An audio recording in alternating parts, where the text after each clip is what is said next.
그러니까 신학적인 접근이랬잖아. 신학적인 접근. 근데 이거를 틀을 바꾸면 또 어떻게 바꿔야 되느냐. 이게 웨슬리가 추구했던 것이 어떻게 보면은 안에서 다루는 그 하늘나라 가는 길을 스스로 안에 던져서 하나님의 관계 속에서 하나님을 이해를 하고 하나님 나라를 이해를 했다. 이렇게 말씀드렸어요. 이런 방법을 저는 이런 붙이기를 디비니티적인 방법이다 이렇게 붙인 거예요. 좋은 말이 없어서 이렇게 붙였어요. 지금도 감신에 가보면은 대학원이 두 코스가 있어요. 하나가 MTH가 있고 THM이라고 그러는데, 그 다음에 MDiv가 있잖아요. 요게 Master of Theology가 돼요.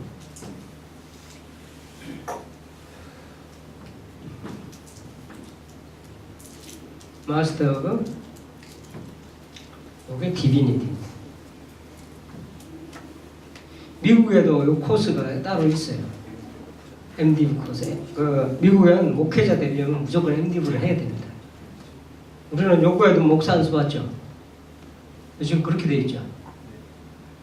그런데 요거를 감신만 해도 하기만 달래 해놨죠. 수업을 같이 하더라고. 그래서 뭐 가보면은 제가 지금 대학원 수업을 하다 보니까 대학원이 있고 MTH죠.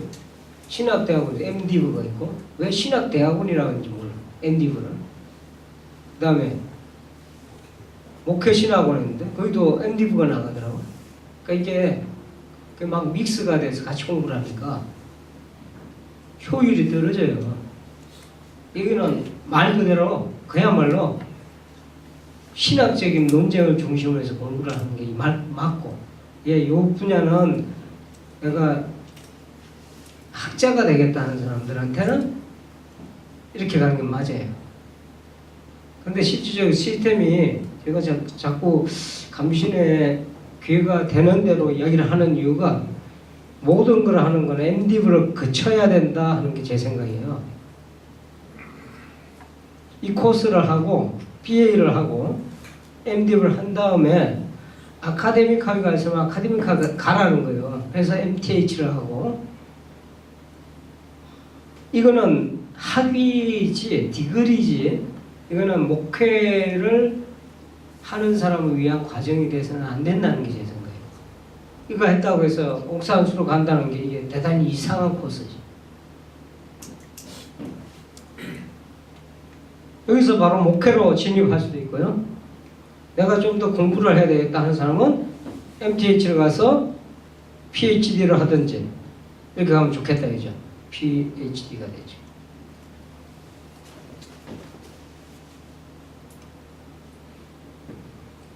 그래서 지금 디민이라는 게 있다고. 디민. 뭐 많이 이거 하신 분도 많고 하신 분도 많고 그런데 이거는 우리 한국에서는 사실 이게 뭐 영국에서도 미국에서도 그렇고 독터 디그리 수준은 아니라고 보거든요. 그래서 한국에서도 보니까 이게 학술진흥원인가요? 뭐 할 때 등록을 해야 되는데 안 받더라고요. 지금 이 부분이 애매모호해졌는데, 근데 지금 혹시 우리 디플로마 하는 분들이 이 부분하고 자꾸 착각을 하시면 안 되는 게, 저는 그냥 이 부분에 가서 그냥 학위를 대충 하나 받고는 이런 것보다는 제대로 해야 된다 생각을 해요. 그래서 왜 여기 디플로마는 이렇게 까다롭습니까? 이렇게 얘기를 할 수도 있는데, 까다롭게 하셔야 나중을 위해서 좋습니다. 제대로 해야 돼요. 제대로. 공부를 제대로 해야. 예? 그래서 지금 우리가 하는 건 이거보다 훨씬 상위 개념으로 한 거죠. 제가 욕심이 그래. 그냥 뒷면에서 이렇게 하는 게 아니고 제대로 우리가 진짜 전문가가 돼야 된다. 프랙티컬한 쪽에. 그렇게 해서 만들어 놓은 것이 지금 영국에서 지금 하려고 하는 그런 과정입니다. 이게 영국에는 PG, Post Graduate DB라는 게 있어요. 이 개념이에요. 사실 마스터 코스를 끝낸 사람들이 디플로마를 하나 PGDB 개념으로 끌고 간다는 게 제 생각이에요. 그리고 혹시 더 나간다 그러면 나중에는 정말 이분들 중에 또 뜻있는 분이 있으면 PRDR까지 연결을 해야 된다. 이게 저 영국에 새로 만들어온 디그리예요. Practical Doctor 디그리입니다. 근데 이게 또 논문이 최소한 6만 자를 써야 돼요. 영어로. 이 쉬운 코스는 아니죠, 이게. 근데 여기 정도만 해도 우리는 이 정도만 해도 전문가로 이렇게 거듭날 수 있도록 이렇게 도와드려야 된다. 이제 욕심인지 모르지만 어떤 분들은 자꾸 왜 이거보다 어렵습니다 하는 어렵습니까 하는 사람들이 있어요.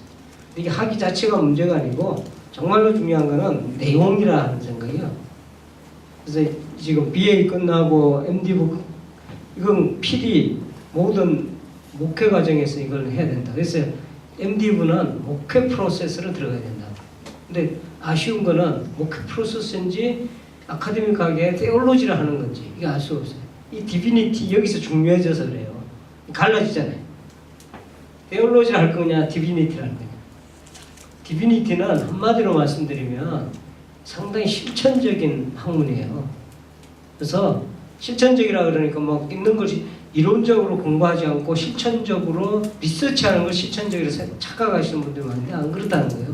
이거는 실제로 하늘 가는 길을 스스로 걸어가면서 가야 돼요. 훨씬 어려운 과정이에요, 이게. 이 디비니티는. 디비니티의 뜻이 being divine입니다.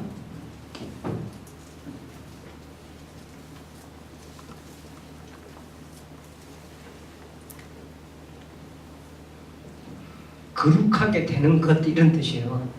이제 이거를 뭐 제가 성화로 번역할 것이냐 뭐라 했는데 성화는 다른 게 또 뜻이 있잖아요. sanctification. 그래서 적당한 단어가 없어서 포기를 했어요. 그래서 이거를 그냥 디비니티로 쓰고 있습니다. 아직까지 좋은 말을 못 찾았어요. 그래서 이 theology의 반대 개념, 반대라기보다도 좀 접근이 다르다는 거죠. 디비니티는. 내가 그 안에서 실천을 스스로 해가면서 진리를 공부하는 실전적으로 진리라는 자체가 이게 이론적으로 이렇게 머리가 되는 게 아니잖아요. 내가 그렇게 살지 않으면 내가 그렇게 해보지 않으면 안 보여요. 해봐서 해본 사람만이 알 수가 있다. 해본 사람만이 도울 수가 있고. 교인들 자꾸 전도하라 그러잖아요. 전도하라. 근데 사실은 이 being divine 되는 이 프로세스가 다른 말로 하면 divinity 이걸 다른 말로 요약해 놓은 말이 하늘 가는 길이에요. 하늘 가는 길에 확고한 이해가 있는 교인들이라 그러면 전도해라고 말을 안 해도 전도하게 돼 있어요.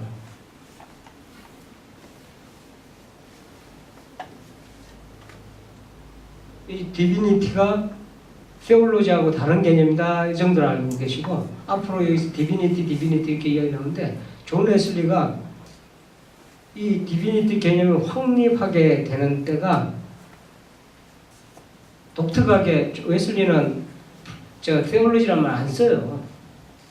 쓰지를 안 했고 좋아하지도 안 했고 뭘 썼느냐면 이 디비니티란 말을 썼다. 프랙티컬 디비니티란 말도 썼고 실제로 이 말을 골랐었거든요. 그래서 우리가 웨슬리를 연구를 할 때 이 관점에서 보죠. 아까 테올로지를 어떤 관점에서 본다 하는 걸 말씀드렸어요. 이 디비니티적인 관점에서 우리가 들여다보고 연구가 차분히 들어가야 된다.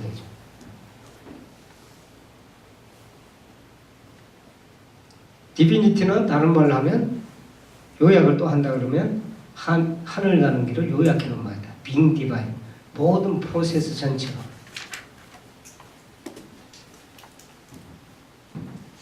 지난주에 그 대학원에서 수업을 하면서 우리 장로교 목사님 이세훈 박사인가? 김세윤 박사 그 페이퍼를 내가 쭉 읽어줬어. 그 와서 그 강연을 했던 거. 아주 흥미로운 내용들인데 이분이 지적하는 것 중에 하나가 아주 강력하게 지적하는 것 중에 하나가 한국 교회의 지금 위기는 가장 큰 원인 중에 하나가 신학적인 위기가 있다. 신학 교육을 잘못 시켰다. 그 중에서도 쭉 이야기를 하면서 구원론을 가르치는데 이 장로교 정통 보수교단에서 하는 이야기예요. 그분이 하신 말씀이 구원론에서 이제 구원파가 이야기하는 구원론하고 구분이 안 간다 이런 이야기를 했단 말이에요. 그리고 하신 이야기가 친위 중심의 지금 구원론에 집착을 하는 한 한국교회는 헤어날 길이 없고 그럼 결국 성화의 문제하고 지금 아까 조금 전에 최한웅 목사님하고 지금 이야기했던 내용 중에 이게 아주 중요한 이야기가 될 거예요. 친유와 성화를 어떻게 내적으로 결부를 시키느냐에 이 관건이 있다 이렇게 얘기를 했단 말이에요. 친유와 성화가 이렇게 내적으로 관계가 돼 있는 것을 이분은 이런 표현을 써요. 그림 언어다 이런 표현을 써. 이분이 생각하는 친유와 성화의 관계는 이 장로교 보수교단에서 하는 이야기예요. 지금 감리교단에서 하는 이야기가 아니고 그림 언어인데 친유와 성화가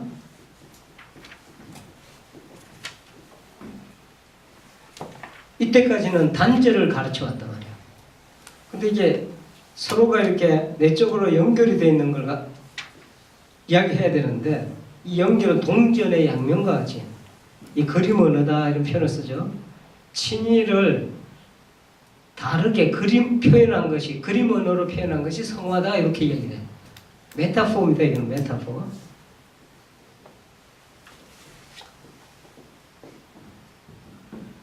이건 파격적인 이야기예요. 그러니까 여러분도 그냥 듣는지 모르겠는데 저는 읽을 때 이거는 충격적인 이야기구나 이게 큰 학자가 칼빈은 큰 학자가 근데 이게 사실은 이 이야기가 칼비니즘의 핵심입니다.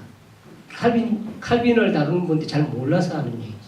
근데 그분이 제대로 그런 걸 지적을 해요. 이 이야기를 좀 더 풀어서 설명을 하면 이거예요. 이게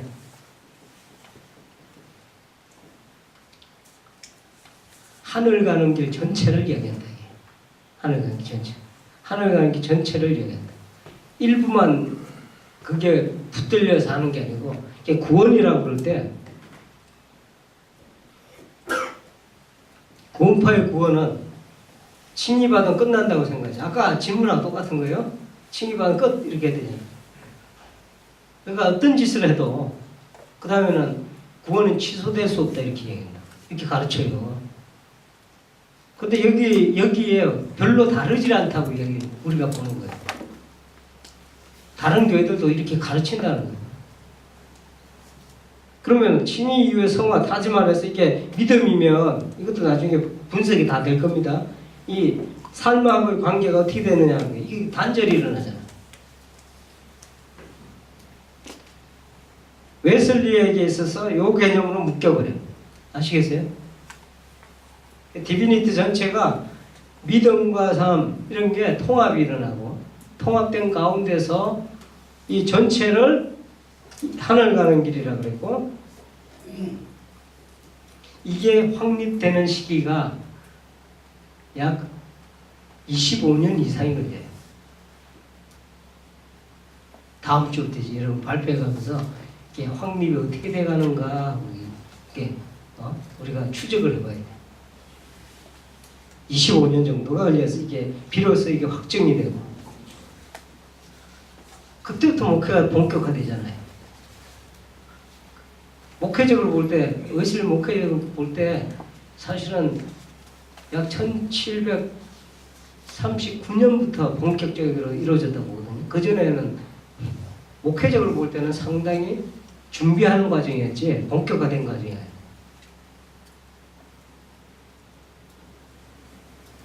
그래서 이 디비니티 관점을 보는 게 대단히 중요한데 지금 설교가 뭐냐면은 이 전체를 그대로 고스란히 표현을 하고 있다. 웨슬리가 설교를 왜 했느냐? 설교의 목적이 뭐냐면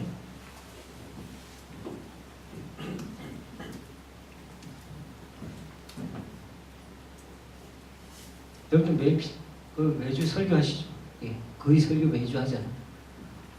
일주일에 몇 번씩 하시나요? 한 번 하고 좋습니다. 한 번 하신 분은 행운이고 또 어떻게 보면은 신방 가시도 설교해야 되잖아요. 수요일도 설교해야 되고 혼자 계신 분들도 수요일, 금요일 다 해야 돼요. 오늘 정암교회 보니까 아침에 9시에도 있고 11시도 있고 오후 2시. 그래서 이 세 번을 다 해달라고 하더라고요. 그래서 안 할 수가 없게 생겼어요. 야, 아이고 설교가 많잖아요. 예, 프리칭이랍니다. 요거하고 전도하고는 어떻게 달라요?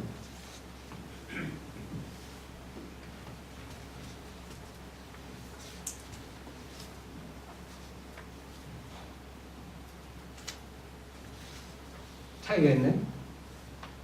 설교하는 거 전도하면 뭐 생각나죠? 띠 딱 두르고 또 전도지를 딱 갖고. 그래서 대림교회도 전도 되게 열심히 하시죠.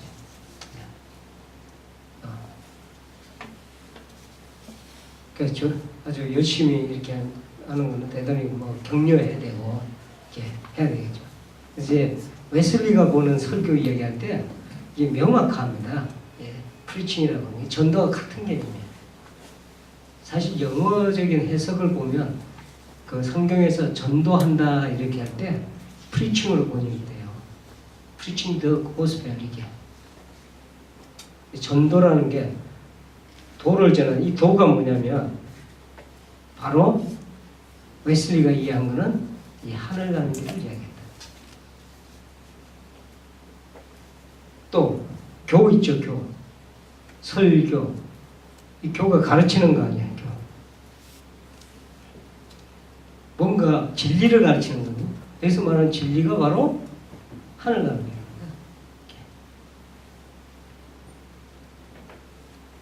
이 설교는 설교 전도의 현장에 따라서 약간 다르게 표현되겠지만 이 설교 전도의 같은 개념이에요.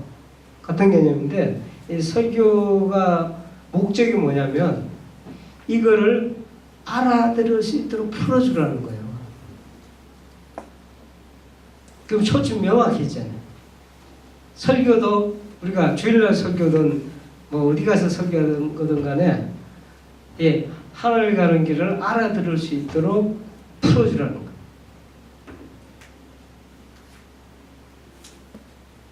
자, 존 웨슬리가 하늘 가는 길을 쭉 이야기하는데 흥미로운 거는 웨슬리가 한 25년 걸렸다고 했잖아요. 25년 걸렸는데 1733년 설교가 있어. 그럼 몇 살 때예요? 웨슬리가 1700 몇 년생이죠? 3년생이거든요. 그러니까 33년이 몇 살 때인가? 33년이니까 31살 아니에요. 31살 되는 해 옥스퍼드 유니버시티에서 그 설교를 하게 됩니다. 그때 했던 유명한 설교가 마음의 할례라는 설교예요.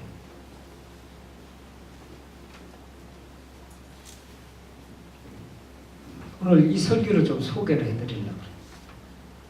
마음의 할례. 근데 33세 때입니다. 31살 때. 희한한 거는 31살 때 벌써 기본 틀은 다 갖고 있어요.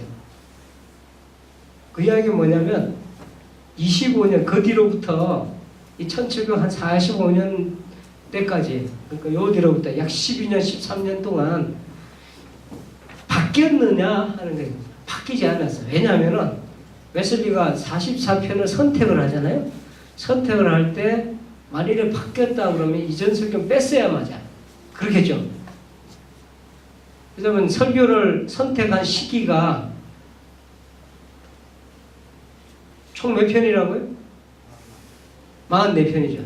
근데 뭐 미국하고 호주는 53편을 이야기합니다. 그게 이제 조금 차이가 있는 이유는 웨슬리가 나중에 표준 설교 안에 9편이 갑자기 늘어나요. 그러다 어느 때 갑자기 9편이 없어져. 그러니까 왜 들어왔는지도 모르고 왜 나갔는지도 아무도 몰라. 짐작만 할 뿐이지. 그래서 영국은 44편을 주장하고 오리지널리티를, 호주하고 미국 교회는 지금도 53편을 얘기해요. 어느 게 맞느냐, 어느 게 맞는지 모르지. 저는 44편을 주장하는 이유가 뭐냐면 적을수록 좋잖아, 공부하기가. 그래서 아니 44편만 해도 책이 이만큼 되는데 53편 하면 책이 이렇게 되죠. 책값 비싸지지. 공부 많이 해야지. 얼마나 불편해. 44, 저보고 묻는다면 학문적으로 44편이 맞아서가 아니고 혹시 뭐 다다익선이다 그러면 뭐 할 말이 없지만 개세는 44편을 열심히 주장한 편. 여러분을 위해서 돈도 세이브하고 누군가 이렇게 주장해줘야 아니 뭐 그 양반이 그랬으니까 44편이야 뭐 끝이지 뭐. 그죠?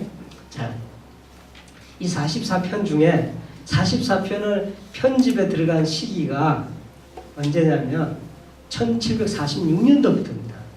그러면은 그 전에 훨씬 전에 설교했던 1733년 젊은 시절에 설교했던 마음의 할례에 대해서 정확하게 보면은 마음의 할례라는 설교는 안 맞잖아요. 회심이라 그러면 더더구나 안 맞지. 회심 뭐예요? 완전히 까디 집어넣은 거야. 회심 아니야. 그럼 안 맞아요, 맞지? 근데 이런 설명이 별로 없어. 그냥 회심했다 그러면 전부 다 드라마틱하니까 좋으니까.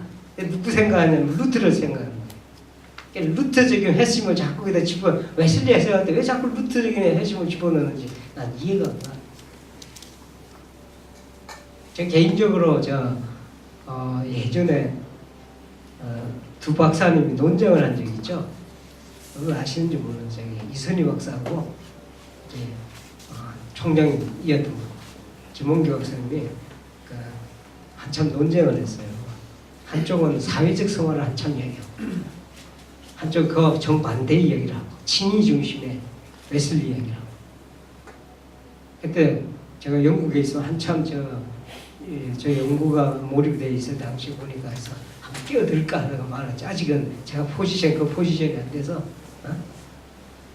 그때 느낀 뭐냐면 이분은 지나치게 현대 사회 경제학적 관점에서 현대적인 관점에서 웨슬리를 해석하려고 합니다. 또 한 분은 자꾸 루트란적인 관점에서 해석하려고 한다. 그러니까 보면은 너무해요. 루트적인 용어를 막 써. 그런 요소가 없다는 게 아니고 그런 요소가 있음에도 불구하고 웨슬리 전체를 이해하는 데는 제가 보기엔 너무 한쪽으로 모은 것 같다는 게 제 기본적인 생각이거든요. 가장 그 이유가 뭐냐면 이 디피니티라는 개념이 잡히고부터다. 근데 이 개념이 사실은 웨슬리가 갑자기 잡힌 것이 아니고 발전 과정을 이루었다. 그러니까 어느 날 갑자기 팍 생겨서 그런 게 아니고 1733년 정도 되면은 기본 개념의 어렴풋이 다 갖고 있던 시기예요. 그런 시기에 1738년 5월 24일 사건을 굳이 설명을 하자 그러면 띄엄띄엄 있던 것들이 하나로 묶어지는 시기가 아니겠느냐 저는 생각해요. 확고하게 전체 틀을 잡아나간 시기였다. 그 뒤에 행적을 보면 그렇게 나오니까. 나중에 여러분들 디피니티 발생 과정과 이런 걸 쭉 보시면 알겠죠. 그런데 이게 기본 틀은 어디가 있냐면 마음의 할례라는 설교에 이미 들어가 있다. 그래서 오늘은 마음의 할례 한 편 쭉 읽어드리면서 그저 거기에 대한 설명을 몇 가지만 못해도 웨슬리 전체 구조가 다 잡힌다. 웨슬리 설교가 어렵다는데 절대로 어렵지 않습니다. 웨슬리가 설교를 만들 때 목적이 뭐냐면 가장 평범한 사람들을 위해서 설교를 만들어놨어요. 알아들을 수 있는 용어로. 그게 설교라는 거예요. 웨슬리가 생각한 설교. 이 동네 바깥에서 우리가 만나는 할머니 할아버지들도 이해할 수 있는 그런 내용. 근데 우리는 지금 웨슬리 설교 보면서 우리도 이해가 안 되죠.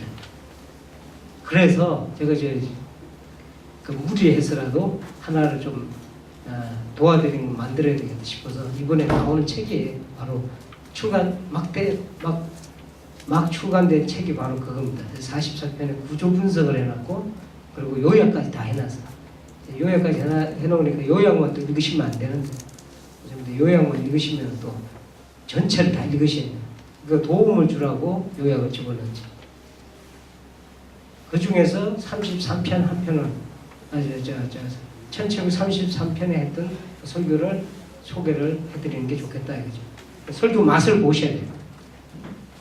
말하고자 하는 하늘 가는 길 전체가 하늘 가는 길이 어떻게 가야 되는지 또 그렇게 가는 동안에 어떤 국면이 일어나는지 다 들어있어요. 이 설교가 희한하게 1733년 새해에 설교가 됩니다. 1월 1일. 옥스퍼드에 가면은 세인트 메어리 처치라고 있어요. 거기에서 이제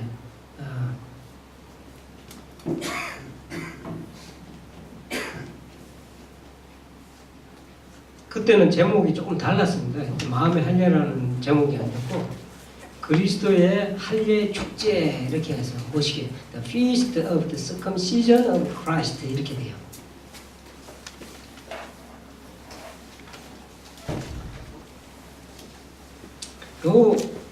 요거 할 때 이미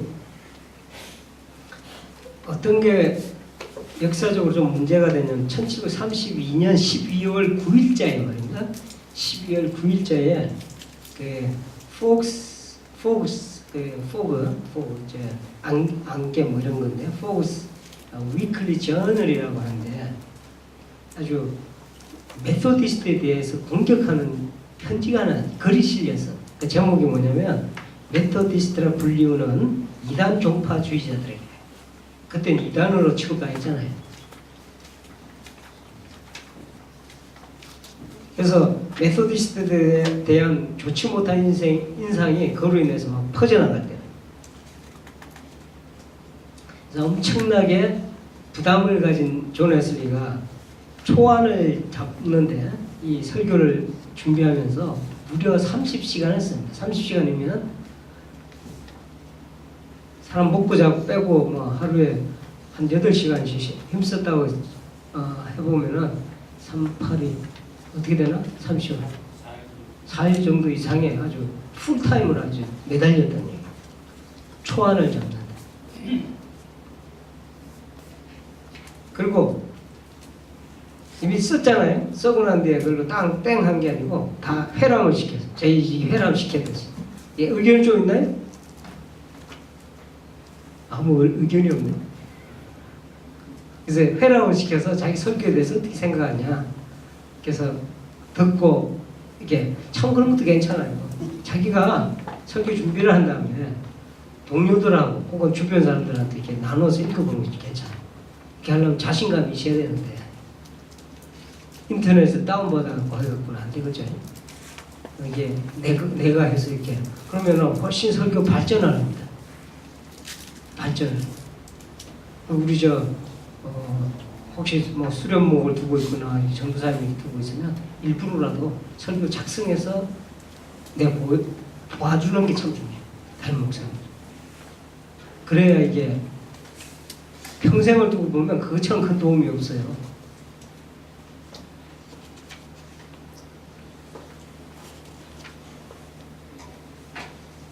그런데 이 설교 한 편에 반응이 크던 모양이에요. 그 다음에 6개 대학에서 이 설교를 해달라고 초청이 들어와요. 이 안에는 사실은 완전 사상까지 다 포함이 되어 있는 웨슬리 평생의 모든 것들이 담겨있는 정수다 이렇게 표현합니다. 이거 하나만 갖고도 웨슬리 설교 33편 하나만 갖고도 세미나를 한번 하면 참 좋겠어요.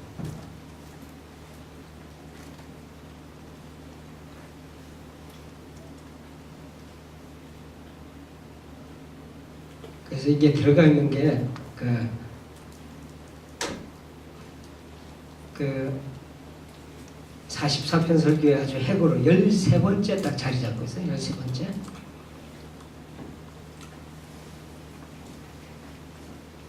자, 제가 설교 요약한 거 그냥 들으시면서 중간중간 설명을 좀 하고 또 대화를 해보죠. 가장 근본적인 성경적 가르침을 설교하는 이들을 흥미로운 얘기를 해요. 이제 웨슬리가 하는 얘기들입니다. 근본적인 성경적 가르침을 설교하는 이들을 새로운 것을 가르치는 자로 인식하는 경향이 있다. 그 시대에도 그랬던 거예요. 가장 근본적인 성경적 가르침을, 성경적 진리를 설교했는데 새로운 것을 가르치는 자로 사람들은 평가를 하죠. 못 알아먹겠다 그죠? 요거는 뭐에 대한 증명이냐면 사람들이 믿음의 본질에서 멀리 떨어져 있다는 사실의 증명이다. 교회에서 가르치는 거나 배우는 거나 설교하는 거나 핵심적이고 중추적인 그런 성경의 진리를 가르치는 것이 아니고 그것을 넘어서서 자꾸 딴 걸 가르친다. 참된 가르침이 선포되면 이상한 것이라 하고 도대체 무슨 뜻인지 모르겠다고 반응한다. 그들은 예수 그리스도와 그 부활 그리고 이 사건의 필연적 결과로서 이게 상당히 중요한 얘기예요. 이 세상에 대하여 죽고 전적으로 하나님을 향해 살아야 한다는 이 기본적 진리를 이해하지 못한다. 우리가 뭘 가르치는지 모르겠네. 제 목소리만 들으면 약간 지루할 수가 있으니까 수진장으로 좀 와서 와서 내용 그냥 좀 읽으면 돼요. 성우 뭐라 그러나? 저 그것도 공부하고 있는 자매라 나레이션도 아주 좋을 것 같아요. 박수를 받았는데 이해가 안 되면은 또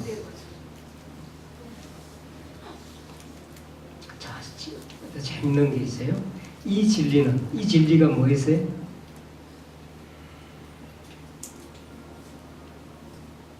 이 앞에서 중요한 이야기를 했어요. 예수 그리스도와 그 부활, 죽음과 그 부활, 그리고 이 사건의 필연적 결과로서 이 세상에 대하여 죽고 전적으로 하나님을 향해 살아야 한다. 는 이 기본적 진리. 근데 이 진리를 듣고도 내가 이해가 안 간다 그러면은 심각하게 우리 자신을 돌아봐야 됩니다. 사실은. 이 진리는 왜냐하면은 자연적 인간에게는 수수께끼이기 때문입니다.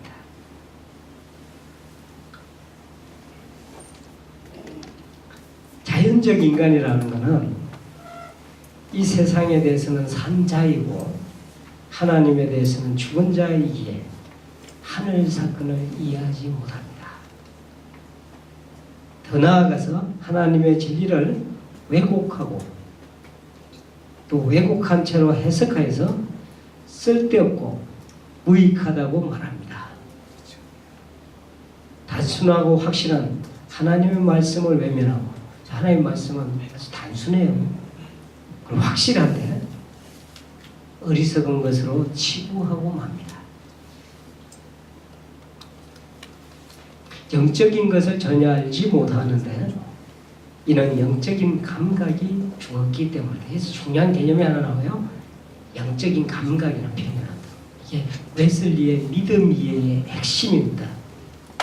이 설교를 통해서 들여다보면 다 나와요. 이게 나중에 웨슬리 여러분이 쭉 공부에 들어가면 이 영적 감각에 대한 얘기가 명확하게 나와요.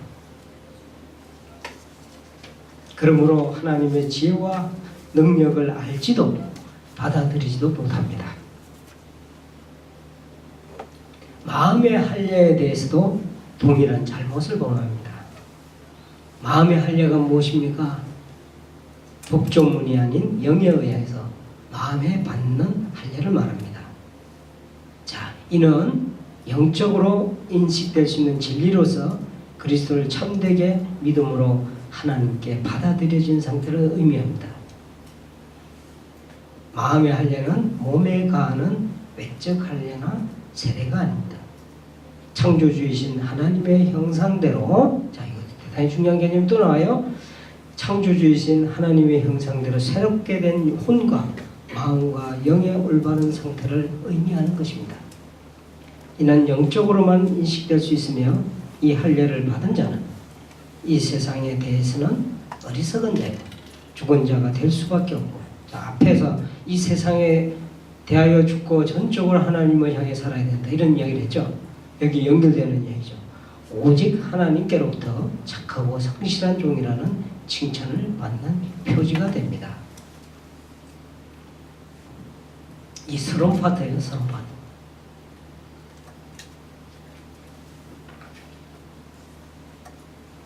이게 옥스포드 대학에서 지식인들을 향해서 던졌던 메시지거든요. 그 다음에 이게 웨슬리가 평범한 사람들을 위해서 설교했던 설교 메시지. 제가 이거 던져진 메시지를 여러분이 요즘에 강단에서 던져진 메시지하고 잠깐 비교를 해보시면,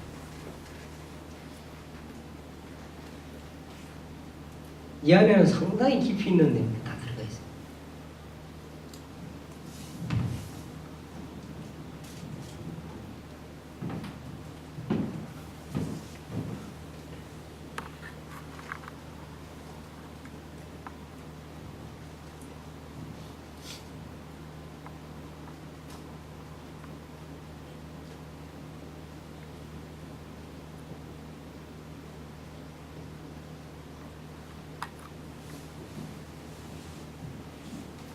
아마 제 강의 다른 경우에 통해서 이렇게 들어봤던 분들이 수시로 제가 이 개념들을 활용하고 있는 걸 아실 거예요.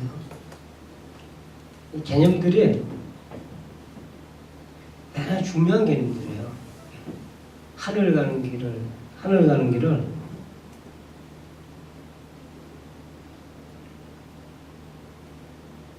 이 길을 이해하는데 핵심적인 개념.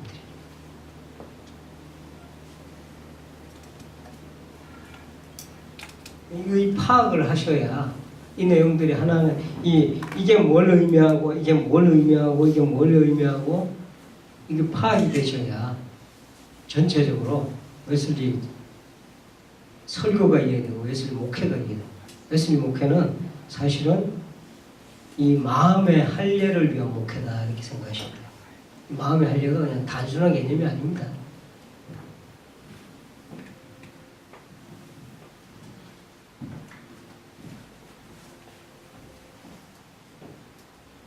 마음의 할례에 대해서 상당히 설명을 길게 해요. 그래서 큰 파트로 보면 이제 본론으로 들어가서 마음의 할례가 한 파트가 있고, 그 다음에 마음의 할례 받은 사람은 어떤 삶을 살아야 되고, 이렇게 나눠져 있어요.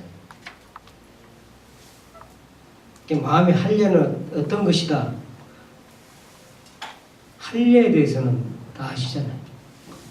유대인들 난지 며칠 만에 하죠? 8일이죠, 8일 만에.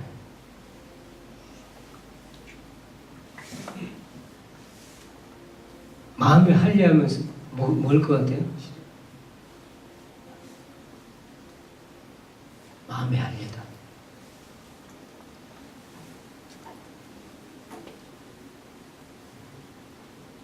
이거 갖고 설교를 한 편 해봐라 그러면 흥미진진할 것 같은데, 혹시 마음의 할례라는 거 갖고 설교해 보신 적 있나?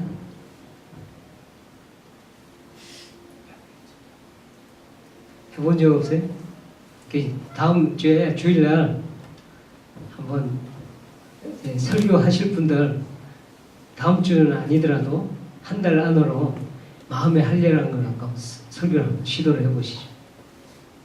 아주 유익이 클 겁니다. 왜냐하면 이 한 편의 설교를 통해서 웨슬리 전체가 사실은 다 들어있어요. 핵심을 갖고 공부를 하면 그 내용의 진수를 드러내죠.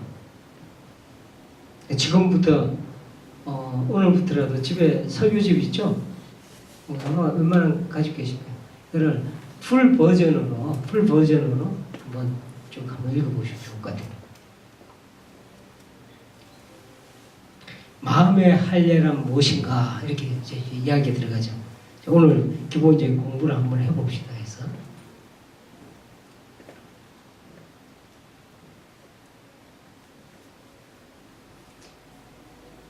지금 몇 시나 된 거죠? 집에? 4시 5분. 오니까 한 5분 쉬셔야 될 것 같아요. 표정도 쉬셨다가 한 5시 한 10분 전에 건질게요.